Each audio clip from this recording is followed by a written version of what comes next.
Evangelho de Jesus segundo escreveu Mateus, capítulo 9. Quando estava na minha casa pedindo misericórdia a Deus, orando, eu falei: Senhor, eu sei que tem um tema naquela campanha, Senhor, mas eu quero uma palavra revelada. Eu quero uma palavra, Senhor, que o Senhor dê conforme a necessidade da tua igreja, Senhor.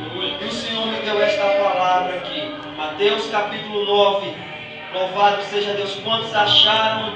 Diga amém. Amém. Então vamos ler sem perca de tempo. Diz assim o texto sagrado, capítulo 9, versículo 1.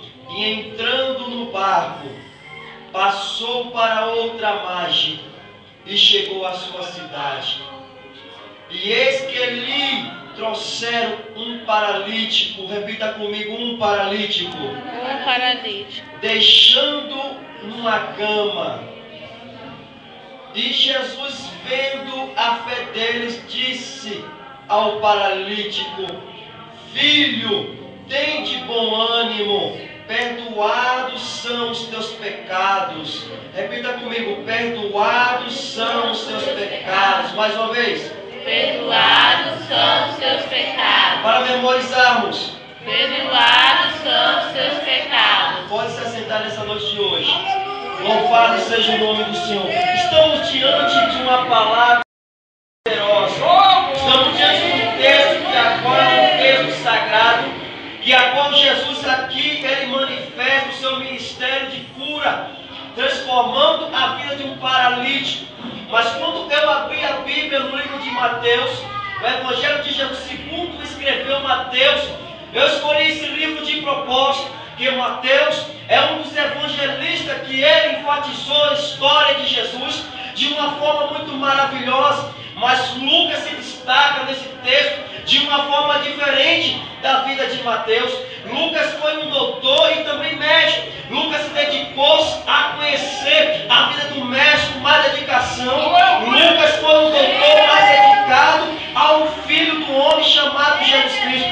Ele também enfatiza sobre a vida desse paralítico que havia uma dificuldade para vir sobre a vida dele a cura. Havia sobre a dificuldade deste homem uma dificuldade que se chamava multidão. Se passarmos a ler e a meditar no livro de Lucas, a Bíblia nos fala que quando pegaram este paralítico de Cafarnaum para levar ele ao mestre, a Bíblia nos deixa bem escrita e clara que pegaram este homem, pegaram ele sobre uma corda, colocaram sobre o telhado e desceram. E Jesus vendo a vida daquele homem, ele viu a fé daquele homem, ele viu a história daquele homem. Quando colocaram aquele homem dentro daquela casa, a Bíblia nos diz que Jesus olhou a fé dele. Eu quero nessa noite de hoje, antes de começar a ministrar a essa introdução, eu quero colocar um tema nessa mensagem: o Senhor que muda situações. Repita comigo: o Senhor que muda situações.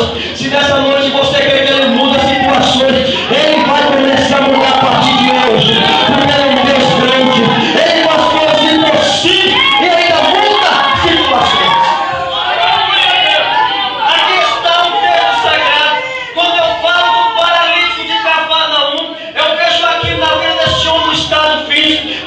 Paralítico, ele não consegue tomar banho sozinho. Paralítico, ele não consegue comer sozinho. Paralítico, ele não consegue ter uma assistência sozinho. Paralítico, ele só dorme. E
dia. Hoje é o dia da minha cura. Talvez aquele paralítico viu e lembrou da vida de Bartimeu e falou: Bartimeu era cego, e esse homem chamado Jesus, eu ouvi falar dele, ele curou a vida de Bartimeu. Talvez ele vai curar a minha também.